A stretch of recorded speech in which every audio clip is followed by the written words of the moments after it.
Nuestra rebeldía muchas veces intenta camuflarse a través de una verdad o una media verdad, pero utilizando esa verdad con un fin que Dios nunca quiso. ¿Qué ocurre cuando el hombre desafía la autoridad que Dios ha establecido? Bienvenido al episodio 7 de Gracia y Verdad, donde el pastor Guillermo Green expone Números 16 y la rebelión de Coré, predicado en la iglesia Pacto de Gracia en San José, Costa Rica. Y usted sabe, hermano, que la rebeldía nuestra muchas veces echa mano de una parte de la verdad de Dios, pero con un fin. ¿Un fin qué? Un fin de rebeldía.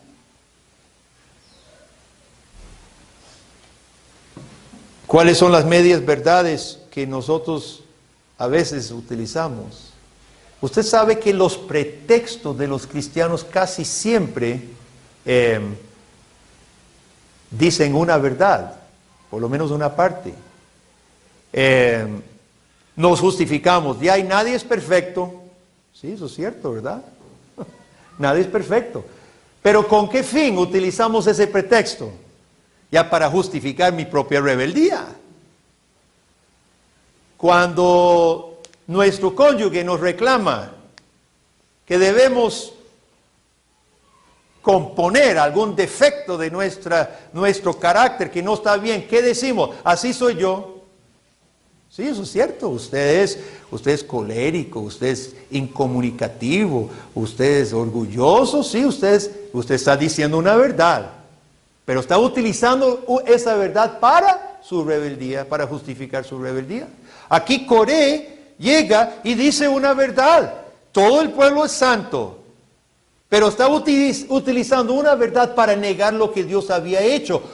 Dios había escogido a Moisés y a Aarón como mediadores.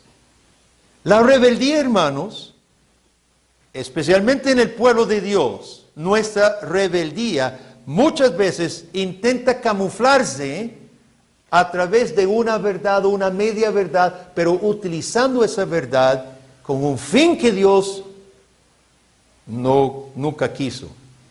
¿Quién fue el más fino para utilizar la misma palabra de Dios? Chicos, ¿ustedes se acuerdan cuando Jesús fue tentado en el desierto? ¿Qué dijo? ¿Con qué cada tentación? ¿Cómo comenzó Satanás cada tentación? Citando la Biblia. Convierte las piedras en pan si tú eres hijo de Dios. Dice Dios, tírese del templo porque mandará a sus ángeles. Satanás citaba la misma Biblia. Así que no nos dejemos engañar. Tampoco nos dejemos engañar, hermanos, a nosotros mismos. ¿Cuáles son las justificaciones que nosotros intentamos decir? Cuidado, esta es rebeldía abierta a la palabra de Dios y a Dios mismo, utilizando una verdad para negar la verdad. Ahora, con desafiar la autoridad de ellos, ¿a quién estaban desafiando? Versículo 11. Tú y todo tu séquito sois los que os juntáis contra ¿quién? Contra Jehová. No era contra Moisés, no era contra Aarón. Moisés está muy claro de que protestar la palabra de Dios era acusar a Dios, era atentar contra Dios mismo. Y por supuesto estaban siguiendo al padre de la mentira. ¿Qué hizo Satanás cuando quiso tentar a Eva? Atacó la palabra de Dios y finalmente a Dios. ¿Con qué ha dicho Dios que no pueden comer nada? Comienza sembrando duda de la palabra de Dios y luego abiertamente mienten. No moriréis. No moriréis. En segundo lugar, hermanos, la rebeldía contra la palabra de Dios toma formas más y más abiertamente mentirosas. Empieza muchas veces sutilmente. Todo el pueblo es santo. ¿Por qué ustedes se creen algo especial? Pero luego, hermanos, ya se desborda.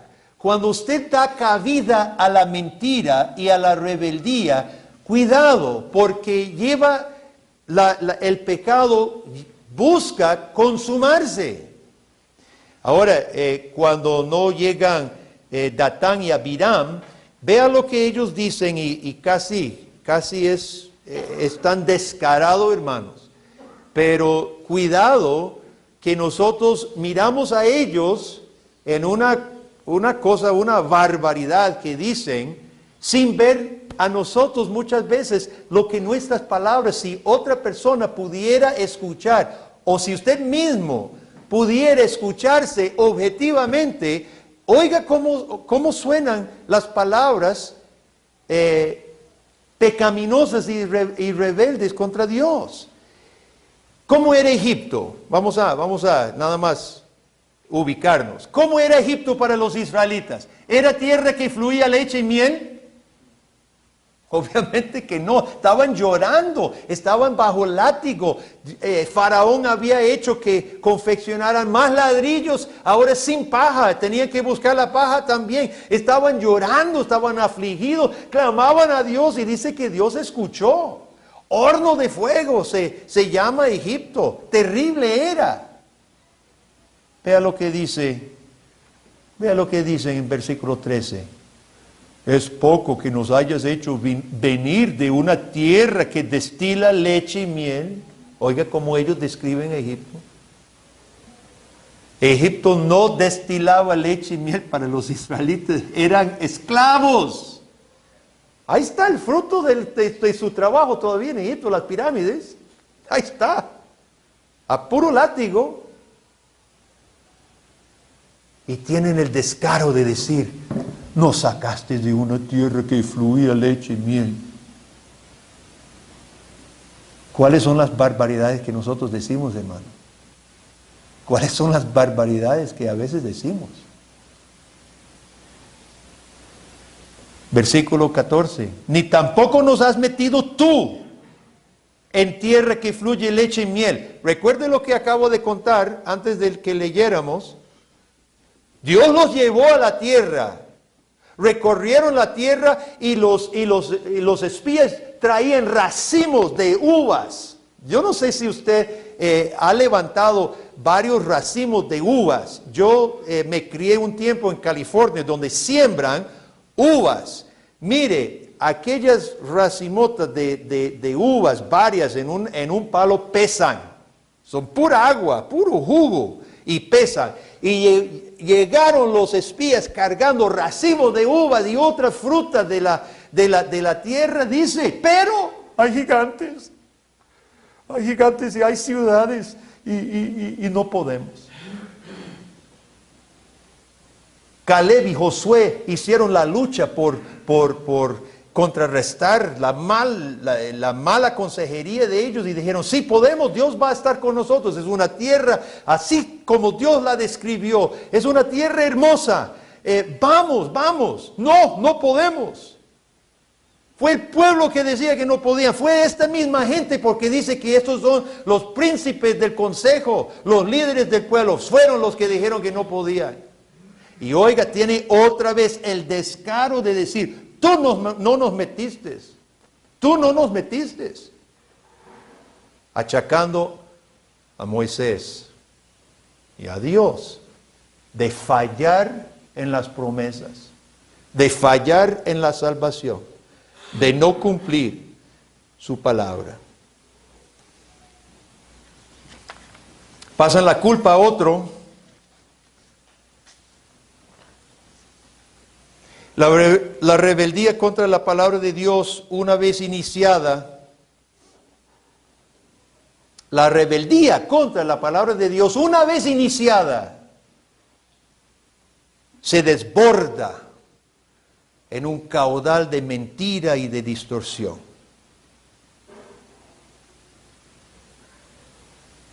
no solamente de la palabra de Dios, sino en los mismos hechos de la vida, lo que ellos habían experimentado. El pecado, hermanos, el pecado nos enceguece, es triste. Cuando abrimos el corazón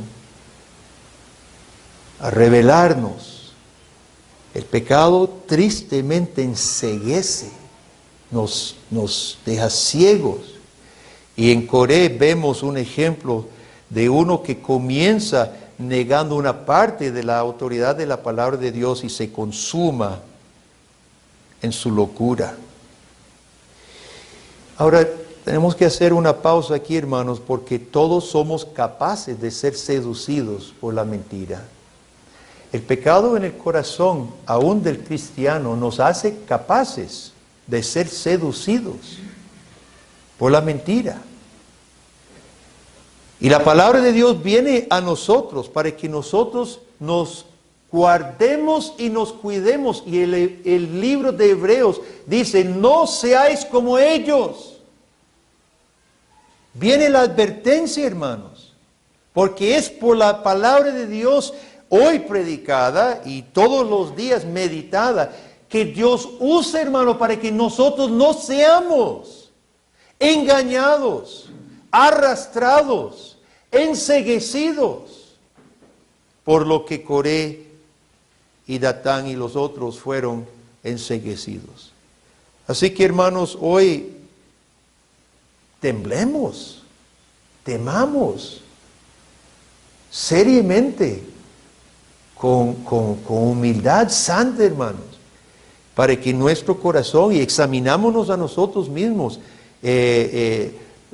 para no dar rienda ni cabida a esa rebeldía que puede desbordarse no solo en disparates increíbles que son imposibles de creer, como decía esta gente, sino peligrosos para nuestra alma y corazón. Ahora, en tercer lugar, la rebeldía contra la autoridad de la palabra de Dios, como dijimos, es rebeldía contra Dios y contra Jesucristo. Es necesario que nosotros entendamos esto, hermanos, porque Moisés no solo representaba a Dios, ¿verdad? Moisés y Aarón, no solo habían sido establecidos por mandato de Dios. Moisés nunca pidió el puesto, es más, pidió no. Él dijo, no me mande a mí, yo no sé hablar, ¿verdad? Él no andaba en el desierto de Sinaí orando que Dios lo enviara a librar a los israelitas, no lo pidió. Pero no solo es esta rebeldía contra Dios que había establecido a Moisés, hermano, sino a quien Moisés y Aarón representan juntos, ellos representan a Cristo. Dios siempre ha salvado a su pueblo mediante el mediador. Y aunque Cristo no hubiera venido aún, el Espíritu de Cristo estaba en Moisés y Aarón. Ellos reflejan el profeta, el sacerdote. Moisés, profeta y rey, ¿verdad? Porque él gobernaba. Y Aarón, el sacerdote. Así Dios siempre ha salvado a su pueblo. Jesucristo siempre ha estado presente mediante su Espíritu para salvar a su pueblo. Al negar Coré, Datán y Abiram, al negar que Dios hubiera escogido a ellos, a Aarón y Moisés, ellos estaban cometiendo un gravísimo error. ¿Cuántas veces leemos que se postraron? A ver si alguien lo notó. ¿Cuántas veces? Más. 3. Versículo 4. Versículo 22. Y versículo 45. Al principio, en medio y al final encontramos a Aarón y Moisés postrados sobre sus rostros. ¿Y por qué se postraban cada vez? Cada vez que iba a hacer Dios. Cuando se postraban, cuando la gloria de Dios comienza a brillar y ya sabía que se iba a estallar. La gloria de Dios viene en ira, La gloria de Dios viene en juicio y comienza a resplandecer esa bola, ese sol que estaba sobre el tabernáculo. Y Moisés y Aarón sabían, todos sabían, que se iba a reventar en juicio. ¿Y cómo encontramos a Moisés y Aarón? Sí, deles. Eso es lo que yo hubiera hecho. Cualquier ser humano, hermano, con sentimientos humanos, dice, sí, esto es ingrato. Dice Moisés, yo no he tomado un solo asno, un solo burro, nada de esta gente, y vienen a reclamarme. Cualquiera carnalmente o humanamente inclusive, ni carnalmente, cualquiera dice, y se queda ahí y deja que la gloria los aniquile a todos. Es más, Dios dice, apártese y voy a matar a todos estos. Porque se lo merecen. ¿Lo merecían o no lo merecía Israel? Ser aniquilado, por supuesto. Por supuesto lo merecían.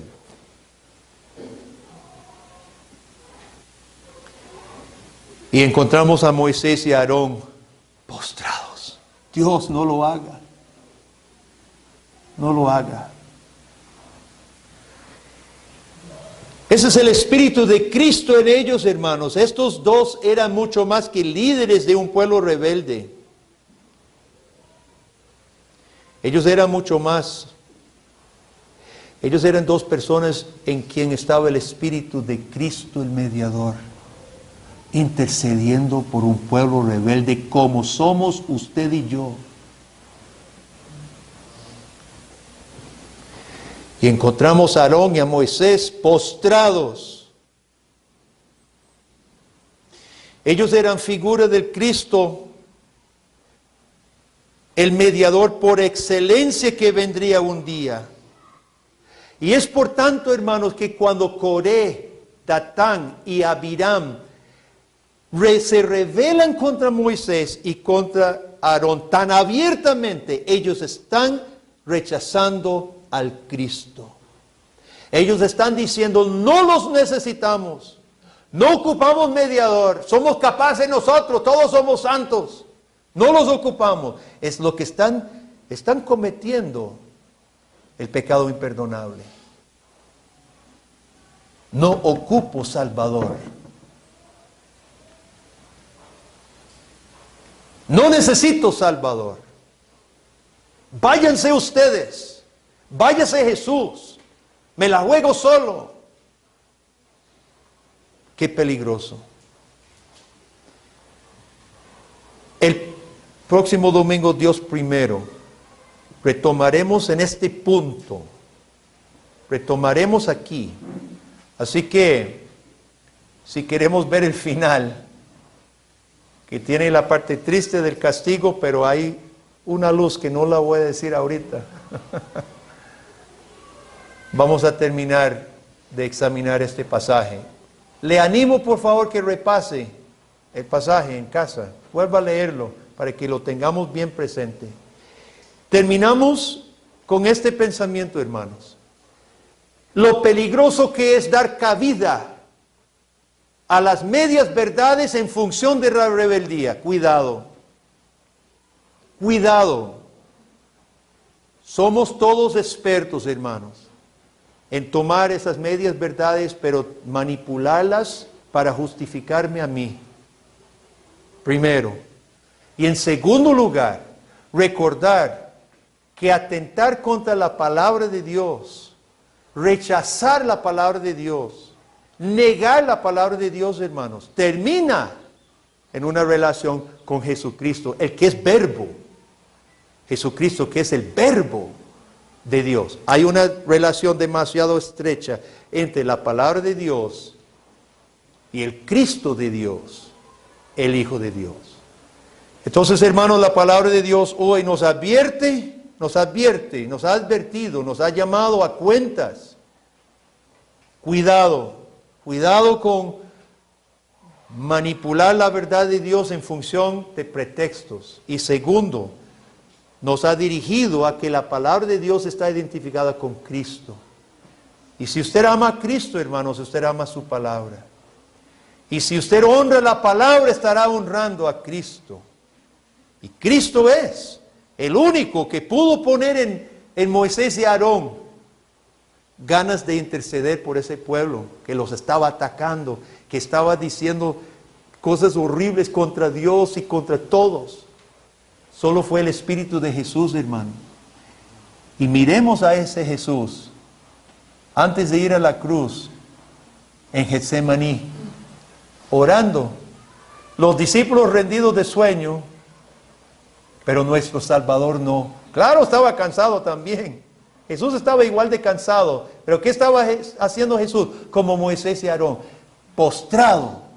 ¿Por quiénes? Por usted y por mí. Por naturaleza rebeldes. Por naturaleza blasfemos. Jesús postrado, intercediendo. Y luego fue a la cruz. Fue a la cruz. Y clavado en la cruz dijo, consumado es. La expiación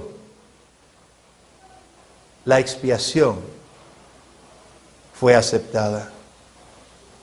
Amén. Oremos. Gracias por acompañarnos en este séptimo episodio de Gracia y Verdad. Si te resultó útil, compártelo con otros. Seguiremos estudiando juntos la palabra de Dios con fidelidad y claridad. Hasta la próxima.